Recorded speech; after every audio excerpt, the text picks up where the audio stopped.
Hey, what's up guys? So today I'm going to be answering a question that I get asked all the time. People have asked me this since the beginning of time. It's such a frequent question. It's, Justin, how do you take photos of your wife and dog the way you do? Okay, nobody asked me that question, but what they do ask is, how do I get into stock photography? How do I make all those photos that are sitting on my hard drive into real cash dollar? Okay, well, this isn't dollars, but after you convert it in PayPal and the exchange rate, and it turns into this. Money. I'm gonna show you how.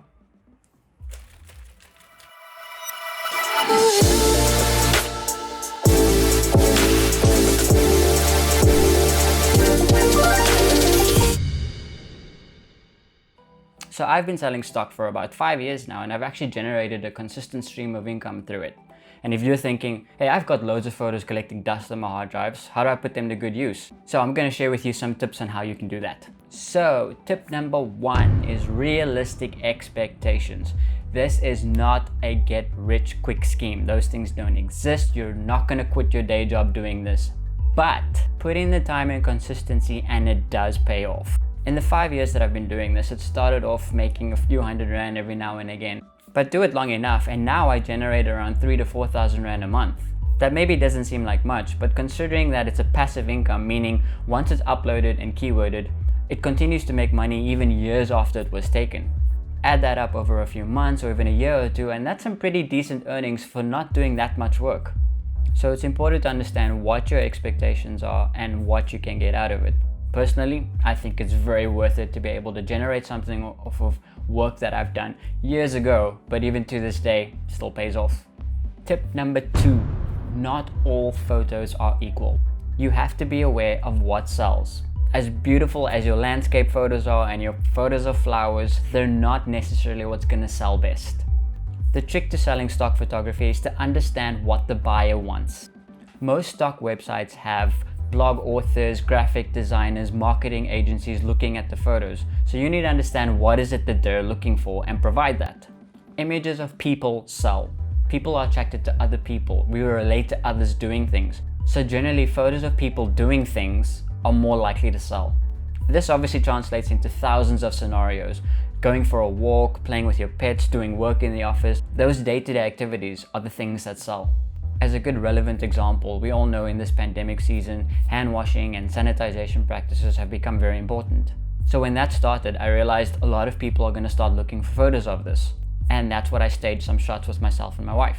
So a real key to selling stock photography is to understand what's relevant and what's relatable. And there are so many other things like photos of objects or textures. Browse some existing stock photography websites and have a look at what's successful and what sells. Tip number 3, get permission. Another key element is to get permission for your photos. You cannot sell something that you do not have a model release sign for. So sorry, those photos of a stranger that you took on a park bench or something, you don't want to use that because you might get sued. Nobody wants that. So if there's recognizable people in your photo, you do need to get it signed. You can get away with this by using more obscure images of people or even silhouettes from the back. And if they're not recognizable, that's a win and you can sell that.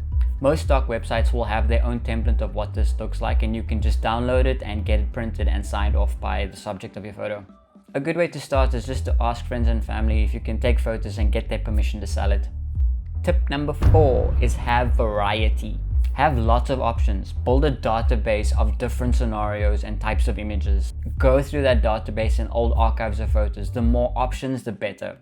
I have about 650 photos in my stock portfolio, but only 20 of those sell on a regular basis. So invest time in creating a wide range of image choices to increase chances of regularly selling. Okay, and number 5, some more practical tips of where to sell. There are many stock photography websites out there, all with different sign-up criteria and options. The ones that I found as a South African that worked the best for me are Shutterstock Contributor, Deposit Photos, 2020, and Adobe Stock. A quick Google search will take you to their websites. Most of these have their own sign-up form where they have a bit of a review process, but it's fairly easy to pass if you have a good camera with good quality photos. There are obviously many others out there, but these are the ones that I find work well for me and just creates different avenues of income. Tip number 6, learn good keywording. When uploading stock photos, you need to keyword things in order to help people find them. Otherwise, it's just going to get lost in the sea of stock photos out there. So learn to be very descriptive about what's going on in the image as well as what it looks like. For example, let me show you one of mine. This is a photo of my sister that we took out in some sand dunes that actually sells pretty well.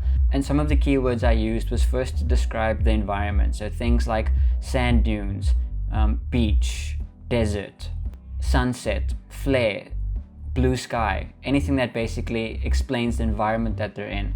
And then also explaining what's going on. So it would be arms raised, happy, summer, joy, sun hat, and then also being very descriptive about the type of person. So in this instance, it would be black hair, African, young female, anything that helps it be very specific about what this image is and who's in it. Be very careful that you don't make up keywords that don't apply to the image, as this can disqualify you on some stock websites. It definitely takes a lot of effort to go through each image and keyword, but it helps the buyer to be able to find the image that they're looking for, and hopefully it's yours. And tip number 7, the big one, getting paid. When you start generating sales, you'd want to get paid, right? You earn a commission on every sale that you make, and the stock agency retains the rest. This is fair since they're the ones bringing the clients and building the platform. All you have to do is provide the images. The commission percentage changes from site to site, but for most of them, there's an earning tier. So the more sales you make, the higher up you go, and the higher the percentage or the higher the cut is you get from every sale.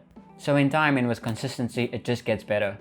Payouts usually happen through a payment processor such as PayPal, Payoneer, Skrill, and many others. In South Africa, our options are a bit more limited when it comes to withdrawing foreign currency. But most sales are earned in US dollars, so considering the exchange rate, that's quite a big benefit for the South African ZAR.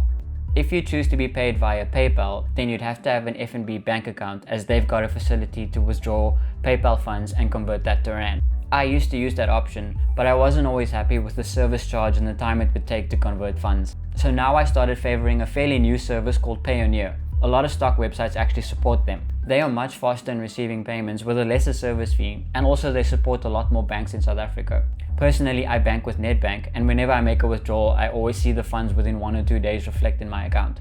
The benefit of being paid into a service like PayPal or Payoneer is that you're able to leave your stock funds there and wait for a favorable exchange rate, which then just helps you get more out of your money. So those days when the exchange rate is pretty high and the dollar's quite strong, that's when you withdraw. These are just a few tips of getting into stock photography. There's obviously many more, but I hope it helps you get started and just realize that it is a viable option. If you have any questions, feel free to message me, and please share this video with your photographer friends who you feel like could use this. Thanks for watching. Happy stock selling.